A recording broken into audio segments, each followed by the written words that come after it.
What's happening, everyone? John Hendricks here for Boot Crew Media, coming at you with another episode of The Drive presented by Royal Honda. Well, that was less than ideal. Let's just call it for what it is. Saints dropping their dome opener to the Bucs 20-10. A lot of things that went wrong for the team. I don't know where you should necessarily start. Let's start here. Third downs, big problem for this team. I think it's 4-13 is where they finished. Defense did everything they could to give the offense a chance or to get them into this game. I mean, it's 3-0 to the first half, pretty much 3-3 going into the final quarter. And then, just everything breaks down and you got to drive there. You got to get some things working. Talking to Jameis Winston after the game and such, he's talking about the Chris Olave stuff is that thing is going to come. Those will be touchdowns soon. It's just some of the things that he was targeted 13 times, and everybody should know this, but turning the ball over is never going to win you football games. You cannot lose the turnover battle and expect to win. That's just football 101, right? And, look, I think the Saints defense played extremely well the first half. I think there were some moments where they had some good stuff running in the department. I think there were obviously where you see momentum change is that Mark Ingram fumble. That was a big one. Again, those things happen. You got to protect the ball though. And then Mark obviously took ownership and accountability for that. And, but it's just not a good look. Either way you slice it, but you see how this team tries to respond. They pretty much had them right where they wanted them.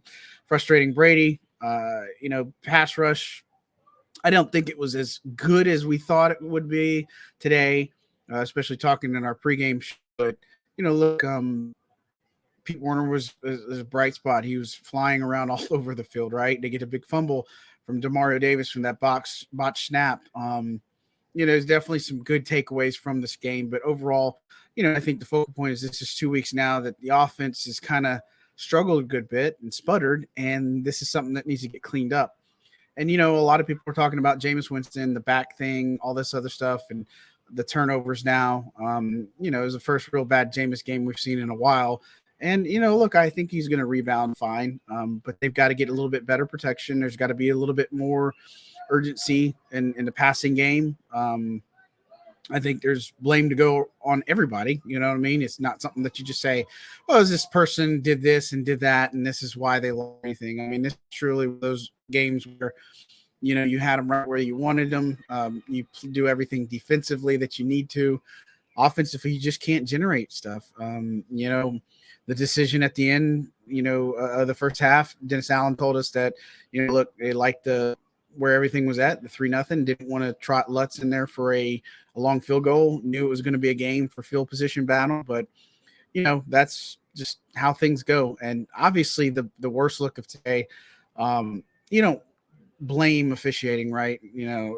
If you will, but it's a little bit tough on some of the stuff, like the Bradley Roby penalty didn't really look like a penalty. You look at, things like how that episode with Marshawn Lattimore unfolded. And so what ended up happening, if you guys didn't catch it or didn't see the broadcast or anything like that, so what ended up happening is, Brady was asking for a penalty. He was trying Scotty Miller deep and didn't get it, was running up, made it a point to run up to the officials. Marshawn Lattimore, a verbal exchange there, and then here comes Leonard Fournette. And obviously there were some words said there, and it kind of escalates out of hand where you got some pushing and shoving, and then whether you say Fournette instigated it or not, you can't be the one to retaliate, right? And Dennis Allen said that afterwards. You can't be the retaliator there. But Mike Evans coming off the bench or doing what he did, and hitting the blindside hit and stuff, that's stuff that he might have to face some discipline for. And it's not a good look because they both get tossed. That was a call to New York that ended up making that happen. And so,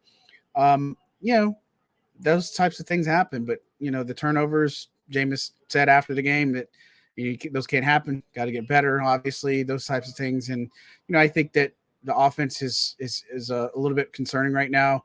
I don't know that Alvin Kamara in the game that thing would have gotten better for you, right? So back to the drawing board, as Jameis said. A lot of film study is going to need to be put into this one. It's going to hurt watching offensively, and they've got to figure out some things. Other bright spots. Michael Thomas getting in the end zone too. That was a good thing. Just working on against Carlton Davis. We talked about it. That is a big focal point. But look, these two teams are going to meet again in December 5th, Monday Night Football. You can go ahead and circle that on your calendar. That is going to be must-watch TV for sure. But it's week 2, 1-1 Saints. Obviously, there's going to be a big focal point of rebound, and you got Carolina in week 3. That's going to be an interesting game because you're going on the road, and then from there you leave straight to go to London and play a Vikings team. So the biggest thing here is you can't let this get away from you, right? You've got to make sure that you rebound against Carolina. It is a divisional game. Baker Mayfield, doesn't matter who they're playing. The Saints defensively have got to replicate some of the effort that they gave today, and offensively you've got to figure things out. Take what you can get. Hopefully we see Alvin Kamara back, but this is a thing where you can't afford to drop another one now because you got the Vikings right behind you, and in London, that's going to be something that you got to really pay attention to. But overall, Saints lose 20-10. This feels like a game they could have had. How you assess blame is in the eyes of the beholder, right? But they're going to have to learn from this. Again, week 2 of the season, still 15 games to go. Or no, 16 games. Let's see, play 2, so 15 games. Sorry, been a long day, but a lot of football left. Again, thanks for tuning in. We'll have plenty more to react to this on Boot Crew Media. But thanks again to Royal Honda for producing today's show. I'm John Hendricks from Boot Crew Media, just sharing some thoughts. Saints down at home in the Superdome, 20-10 against the Bucs.